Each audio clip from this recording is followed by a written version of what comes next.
Welcome back to Car Mechanic Simulator 2021. Today we're looking at two Sakura Supas, but we're only going to do one of these today. As you can see, we have two in the garage. I was going to say office, but garage. So this is the one we're going to work on. This is from the junkyard. And we spent £8,366 for this 1993 Sakura Supa with an i6 DHC BU2 engine. Decent price, but it's in pretty rough condition. If you compare it to this one, this is the exact same car. This one was bought from the barn. It was a little bit more expensive at £43,841, but it's got the exact same engine.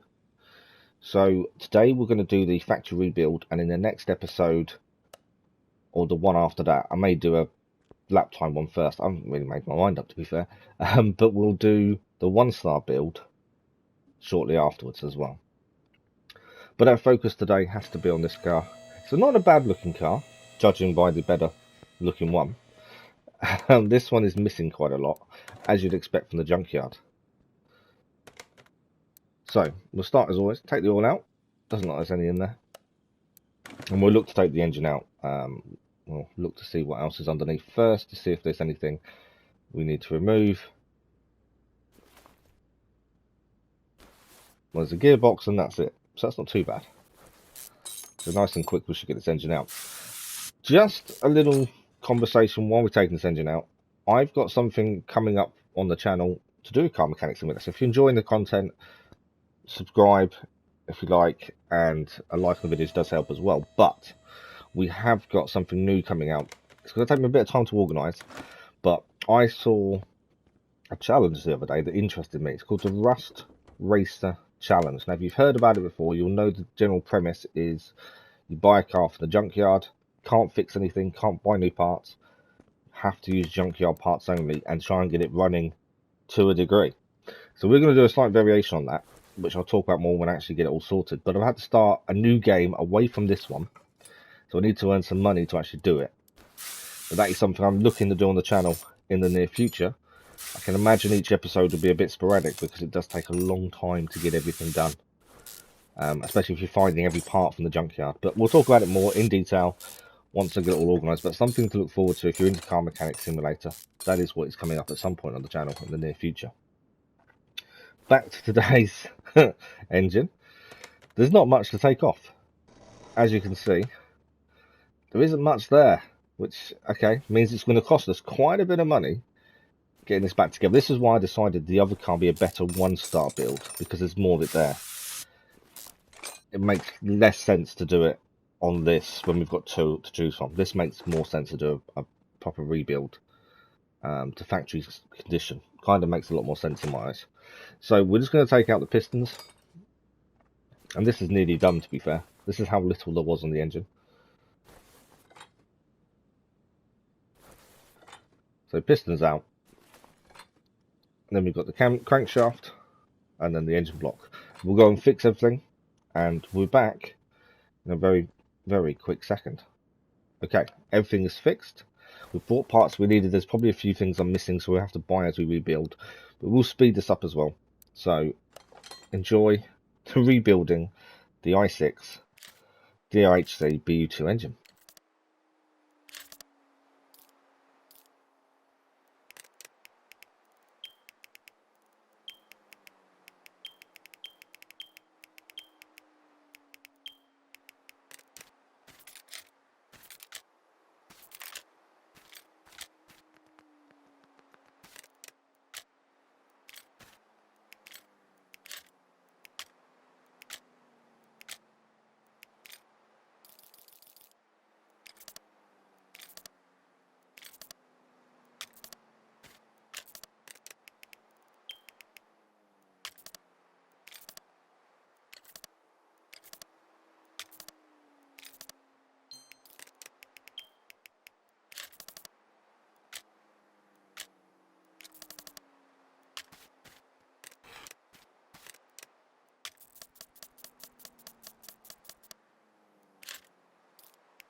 There we are. I think that comes together really well. We've got a few little bits to do. So we need to buy a throttle. We haven't got a throttle. And we need the fuel round as well. It's not a bad little engine. And I say little in the nicest possible sense.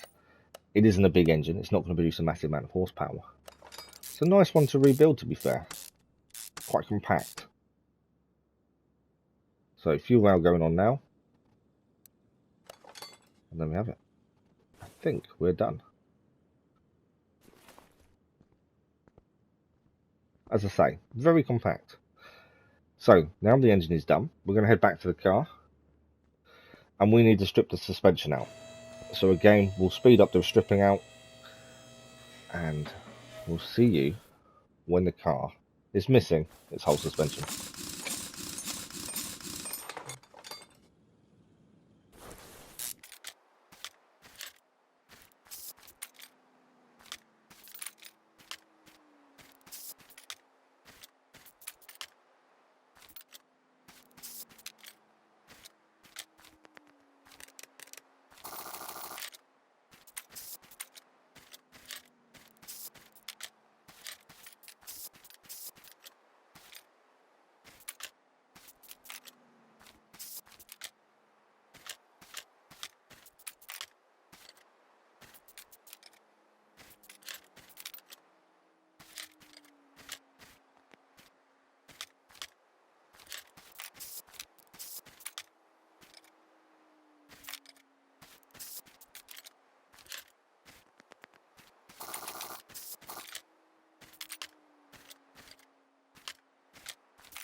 That's nearly all of it done now. So suspension all out. What we will do, I think, is actually sort out the engine bay while we're here. Sometimes I leave this till last, and I just think while we're here it makes sense. There isn't anything in here, to be fair, other than an air filter base. And we have a fuse box. Well, the fuse is going to be no good, so they've got to come out. There is nothing else in the engine bay. So it makes our life a little bit easier. And now I'm going to try and do a little thing that I've been doing a lot more recently. If we put onto place parts, so we can actually highlight every part we need fuse-wise in the fuse box. This saves me a lot of time later on. So I like to do this if I can, if I remember. Just because it's easier to add them onto your shopping list in advance.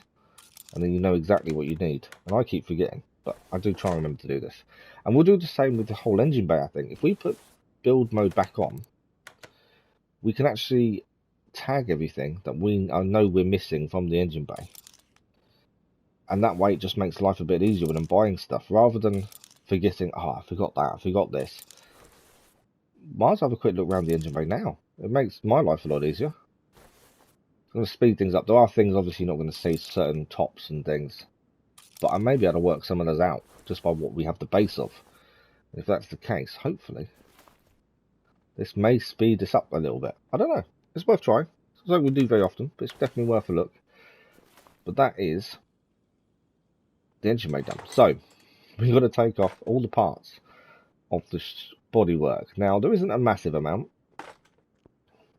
That worries me when you can't find anything, because you kind of, okay, there must be a rear bumper there, but no rear bumper. Okay, yeah, when I say there's not very much to come out, there isn't much at all, is there? Nothing on there. There's no wing, there's no front bumper, no lights. Okay, I think that's everything. So while we're here, let's take out the internals. Got to be done anyway. While we're here, it makes sense.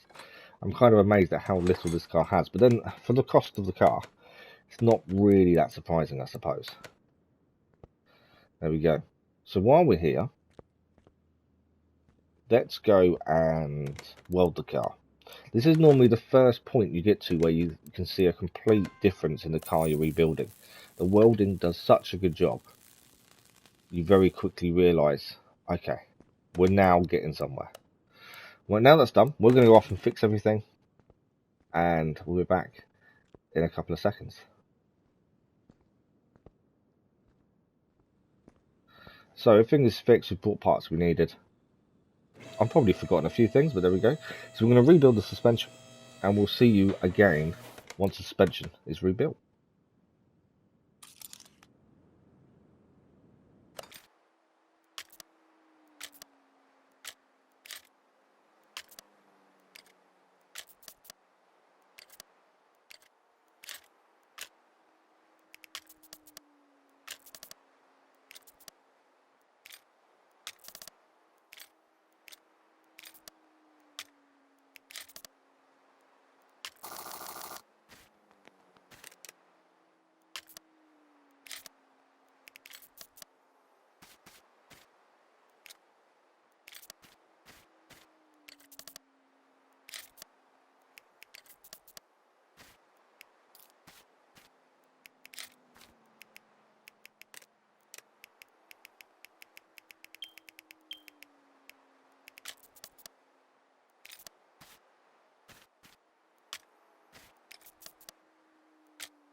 Right, we are getting somewhere. So, what do we have left to do? Suspension is done. Let's put the engine back in the engine bay. We've got to get the engine bay all back sorted, get everything in there. And then bodywork, internals. But before we do any of that, let's do the underneath of the car. So we're going to have to do the gearbox while it's up in the air. There we go. And we had to buy a new gearbox. We couldn't fix the previous. So that's a brand new gearbox. A starter motor, we don't have one. Okay, we need to put one of those on the list. Anything else here we don't have? Yeah, we don't have the exhaust system either. I said I was going to forget things. Well, I did. It's so easy to miss things sometimes. Yeah, so I don't think we've got any of this exhaust system. So what have we got? Yeah. What about... No, we don't even have the drive shaft. Wow. Okay. This shows how much was missing, doesn't it? But these are parts it's so easy to miss. Right, if we get all of them on the shopping list in one go, we can just buy the lot and get them done. Anything else I'm missing? Don't think there is. Let's have a look in the engine bay. I kind of begrudge going to the shop and buying just one thing at a time. I like to have a list of things because that way I think it just speeds things up. So ECU I'd previously missed off. We need a starter motor. That's in normal car parts, I believe. No, it's not. I was wrong. There we go. That was me trying to get it right. It's actually in the electronics. There we go. Starter motor done. And then the exhaust system is in the normal part. It's got quite a long exhaust system. I think it's 4 or 5 parts in total. It's quite unusual for a lot of cars. Normally it's 3 to 4. I didn't need to bring the car down for this, but I did anyway. So let's put the exhaust system, starter motor and everything back on. And then we'll look at the engine bay. And then we know everything underneath the car is done. That's the important part. So starter motor in place. The front exhaust section. Nice and shiny now. We'll do drive shaft next. Nice and easy one. And then we've got the catalytic converter, middle muffler, the exhaust pipe, aptly named exhaust pipe, and the... Oh, we didn't put the last one on. There's always one, isn't there? Always one part you miss. The rear muffler. I think I couldn't get an angle on it, so I couldn't quite see where it went. I think that was the issue. But that, in theory, should be everything underneath the car done. There we go. The other thing that I needed to say, and I forgot about at the start, was this is our last PS4 episode. I say that. It may not make a lot of sense, but the game is still on PS4. There's no PS5 version. There's no PS5 upgrade. But this is the last bit of content for Car Mechanic Simulator that is on the PS4. From now on up to PS5, I'm hoping you'll see a notable difference in the graphics. I can when I'm doing these videos, so I'm hoping you can too. But before we finish off the PS4, what I might do is do a leaderboard, because I've got to somehow merge PS5 and PS4 footage together to do leaderboards going forward. So I might do a leaderboard before we finish, before I leave the PS4 behind, kind of thing. That's my thinking. But we will do the 1-star build in the next episode or two. But I am thinking a leaderboard episode first may be ideal. But I've got to decide what I'm doing there. Okay, back to the car. There's me just rabbiting on. So we did miss the brake fluid reservoir, but air filter's now in place. What else do we need still in here? Oh, the clips. I hate clips. So this is the one thing that worries me about the Rust Racer Challenge, is you have to find these clips on cars that are still usable in the junkyard only. I don't think they're going to be easy to find. I think it's going to take time. That's why the episodes will be few and far between. I'm still deciding if we sell the cars once we do it or not. I might not. Which if I don't, I'm going to make money by doing customer cars constantly, which is fine. It's just time, isn't it? But I'm going to make sure we don't use any of those parts on anything else. It's kind of, I don't know. But then we're going to get donor cars, aren't we, and sell those. So I kind of think maybe we strip the parts that we can use, we get rid of everything we can't. I'm trying to decide my own set of rules in terms of, do we put stuff into the warehouse that we get from the junkyard without fixing it, obviously, but usable. So anything that's above, say, 30%. I don't know. That's all the kind of thing I'm trying to work out. I'm just deviating while we're doing the engine bay. Right, engine is all done. The car has got its bodywork panel on. Liquids are back in. And that is the Sakura Supa we built. So, off to paint it. We'll see you in a second. And here we are. The colour scheme I went for was a red and black. I think it looks pretty nice. I'm pretty happy with that. Build went well, but I rabbited on a little bit when we was doing the engine bay, but in general, I think the build went really well.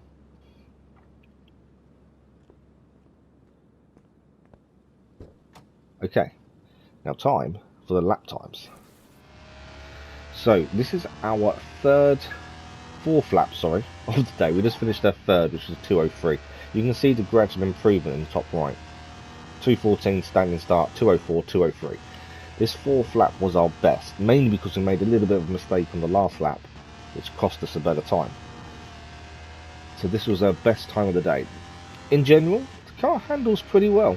It's not the quickest, it's not the best handling or the best braking, but it's kind of an all-rounder. It's not too bad.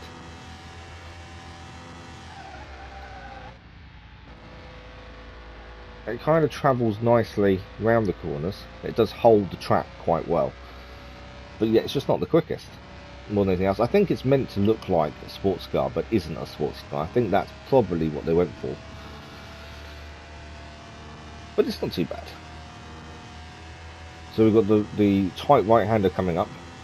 If you get the braking point messed up on this, you will crash and mess your time up. So you've got to brake at the right point. And over the last few laps, I've been trying to gauge braking points. Each car is different, which is why I do 5 laps. First couple of laps generally are sighting laps.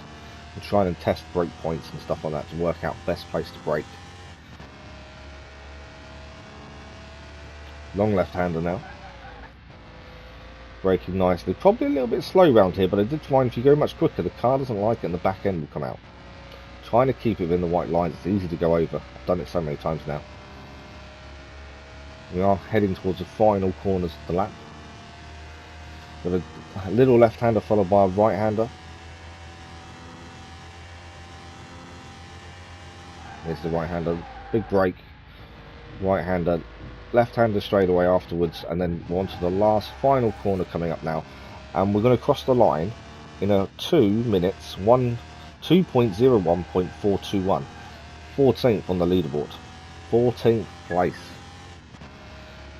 Top speed now. So, as I said, the lap time was 14th place on the leaderboard.